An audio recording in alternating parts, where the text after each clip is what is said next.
বিশ্বনবী বলেন, বিশ্বনবী একবার ছাগলের রান খাচ্ছিলেন। রান খেতে খেতে বিশ্বনবী বলেন, আনা সাইয়্যিদুন নাসি ইয়াউমাল কিয়ামাহ,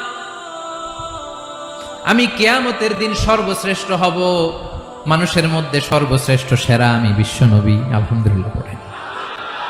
বিশ্বনবী বলেন, সেদিনটা বড্ড ভয়ঙ্কর, সেদিন কেউ কারো কোনো উপকারে আসবে না, বন্ধু বন্ধুর কাজে আসবে না, স্ত্রী স্বামীর উপকারে আসবে না, স্বামী স্ত্রীর উপকারে আসবে না, পীর সাহেব মুরিদরে বাঁচাতে পারবে না, মুরিদ পীর সাহেবরে বাঁচাতে পারবে না, নেতা কর্মীর পরিচয় দিবে না, কর্মী নেতার পরিচয় দিবে না, ভাই বোনকে চিনবে না, বোন ভাইকে চিনবে না, বাবা তার সন্তানকে চিনবে না, মেয়েকে দেখে মা দৌড়ে দৌড়ে পালাবে। বড্ড ভয়ঙ্কর দিন।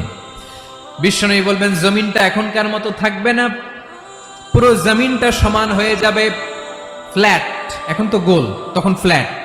সবাই এক জমিনের উপরে দাঁড়াবে, সূর্যটা মাথার কাছে চলে আসবে, সূর্যের গরমে মানুষের মাথার মগজ গলে গলে কানের ছিদ্র নাকের ছিদ্র দিয়ে বেয়ে বেয়ে পড়বে। আহ, সবাই হয়রান, পেরেশান, ক্লান্ত শ্রান্ত। মানুষগুলো বলবে বাঁচার কোনো উপায় নাই।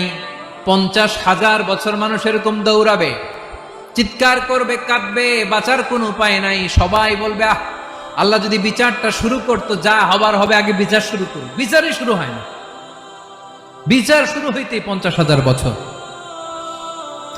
আল্লাহ, 50,000 বছর, 5,000, 15,000 না, 50,000 বছর এরকম যাবে। মানুষগুলো কাঁদতে কাঁদতে বলবে, চলো আমরা আদম আলাইহিস সালামের কাছে যাই, যেন আল্লাহর যে সুপারিশ করে, আল্লাহ আপনি বিচার শুরু করেন। কিয়ামতের ময়দানে সবাই মিলে সাইয়েদনা আদম আলাইহিস সালামের কাছে যেয়ে বলবে, ইয়া আবাল বাশার ইয়া আউয়ালাল আম্বিয়া, ও আদম নবী, আপনি দুনিয়ার বুকে প্রথম নবী, আল্লাহ নিজ হাতে আপনারে 60 হাত লম্বা করে বানিয়েছেন, আপনার সম্মানে ফেরেশতাদেরকে সেজদা দিতে বলেছেন, দুনিয়ার প্রথম নবী, প্রথম মানুষ আপনি, আপনি আল্লাহর যে সুপারিশ করেন যেন আল্লাহ বিচার শুরু করে।